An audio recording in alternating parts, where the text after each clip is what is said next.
आप में शिक्षा होगा।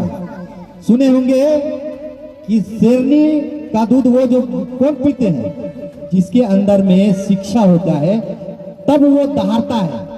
शिक्षा रहेगा तब न दहाड़िएगा। आपके अंदर में शिक्षा नहीं रहेगा तो आप दहाड़ नहीं सकते हैं। आपको डर लगेगा कि मैं पदाधिकारी से कैसे बात करूं, मेरा सुनेगा कि नहीं सुनेगा। यहाँ से थाना जाऊंगा तो वहां से भगा देगा, क्या करेगा, मेरा सुनने वाला कोई नहीं है। लास्ट में रोना धोना, फिर जो मुझे कष्ट लिखा हुआ है, दूसरे के द्वारा जो कष्ट दिया गया है, उसको सहकर हम पुनः अपने आप में कंप्रोमाइज कर लेते हैं। इसीलिए शिक्षा होना अनिवार्य है। दूसरा है संगठित रहना। आज हम सभी ने इस मंच के माध्यम से संगठित जब हुए हैं, कितना आदमी हो गए, हुए ना? क्या भैया हुए कि नहीं? आज हम लोग इस मंच के माध्यम से संगठित हुए हैं कि नहीं हुए हैं, बताइए। अगर नहीं हुए हैं तो हाथ नहीं उठाइएगा, तो बोलिएगा कि भैया नहीं, हम ऐसे आए हैं टाइम पास करने के लिए। अगर आप संगठित हुए हैं तो एक बार जोर से जयकारा लगाएंगे, हाथ उठा करके, कि हम संगठित हुए हैं। जय भीम का नारा में अगर आप में दम होगा तो आप संगठित रहेंगे। तीसरा है संघर्ष करो। क्या करना है? संघर्ष करो। संघर्ष ही जीवन है। अगर संघर्ष नहीं करेंगे तो आपका जीवन बेकार हो जाएगा, व्यर्थ हो जाएगा, आप कहीं का नहीं रहेंगे। तो इसके लिए 3 मंत्र है। ये जीवन में 3 मंत्र जिस दिन आप हम सब उतार लेंगे, क्योंकि बहुत ने उतारा है, और हम लोग ये पंडाल जो बना है उसी 3 मंत्र के लिए आप सभी को बुलाया गया है। इस समाज को जगाने के लिए हमने, हमारे कमेटी ने आप सभी को जगाने का काम करने का काम किया है। तो अंधविश्वास से मुक्त रहेंगे। 2 मील से होता है बेगारी नहीं करेंगे।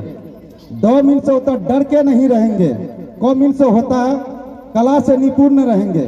और रा मील से होता है रहन सहन पर ध्यान रखेंगे और अपना भाईचारी बनाकर रखेंगे। तो आप लोग के सामने में कुछ देर होने के लिए जा रहा है, इसमें हम आपसे क्षमा चाहेंगे, क्योंकि मेरा जो मुख्य अतिथि है वह आ चुके हैं और जल्द से जल्द आ ही जाएंगे। इसलिए आप लोग से निवेदन करेंगे कि जो भी गांव के लोग, जहां हम भी अपने ग्राम पंचायत में महादलित परिवार में जाके इसको धूमधाम से हम लोगों ने मनाने का काम किया है। जगह जगह ये उत्सव मनाया जा रहा है। आज़ादी जो मिली और उनके संविधान, डॉक्टर भीमराव द्वारा जो संविधान लिखा गया, ये उनके जीवन का कुछ अनुभव भी है।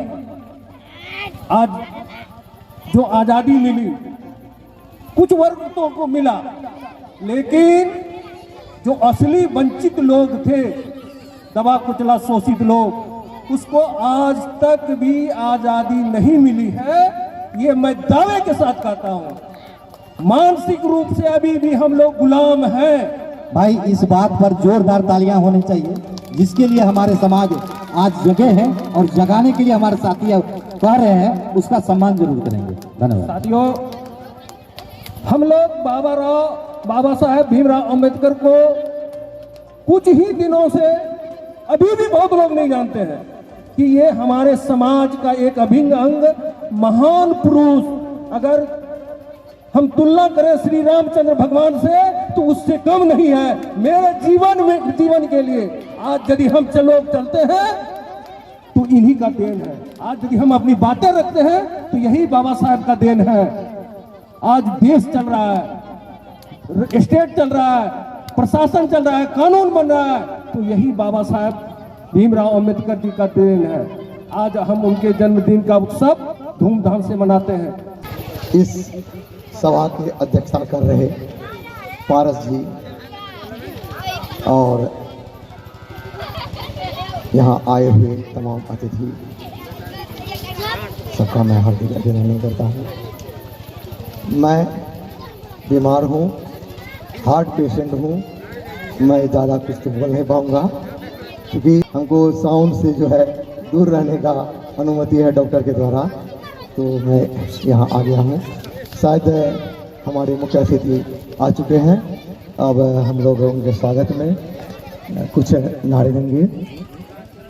तो आज का सभा बाबा साहब भीमराव अंबेडकर के जन्म दिवस पर रखा गया है और बाबा साहब अंबेडकर का उदय 14 अप्रैल 1891 में हुआ था और तब से उन्होंने संघर्ष करते हुए और आज के इस दिन को देखने के लिए मतलब उसके विचार को जीवित रखने के लिए जो है हम लोग आज का दिन मनाते हैं और आज जो है सरकारी छुट्टी भी रहती है।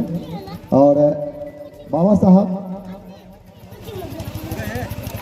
एक अछूत परिवार में जन्म लिए थे, बहुत संघर्ष किए थे क्योंकि उस वक्त जो है मतलब छुआछूत का बहुत पूरे दुनिया में शासन किए, तो बटे हुए थे हम लोग फूट डालो और शासन करो, इस नीति पर जो है उन्होंने हम पर शासन कर लिया और आज हम जगे हुए हैं। और उन्होंने बाबा साहब ने कहा था पढ़ो लिखो संघर्ष करो, जब तक हम पढ़ेंगे लिखेंगे नहीं और समाज जगेगा नहीं तब तक जो है समाज सुधरेगा नहीं। जीवन में ये 3 चीज को उतार लेना है। अगर ये 3 चीज को आप लोग अगर नहीं समझ पाएंगे तो आगे नहीं बढ़ पाएंगे। और जैसा कि ये 3 नारा को एकदम घोट के पी जाना है और इसको समझना है, इसके मूल अर्थ को समझना है। जब तक कि इस मूल अर्थ को नहीं समझेंगे ना हम आगे बढ़ेंगे ना ही हमारा समाज आगे बढ़ेगा।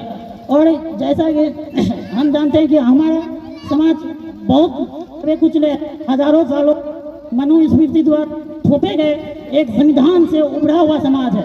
अभी आज़ादी के ज़्यादा वर्ष हुए नहीं है, 75 साल हुए हैं। अगर हम ऐसा समझे तो हमारी दूसरी पीढ़ी से भी पढ़ रही है, पहले माता पिता ने पढ़ा है और दूसरी हम पढ़ रहे हैं। हमारा समाज उतना अभी विकसित की ओर अग्रसित नहीं हुआ है। अगर हम पढ़ेंगे नहीं तो विकसित नहीं होंगे।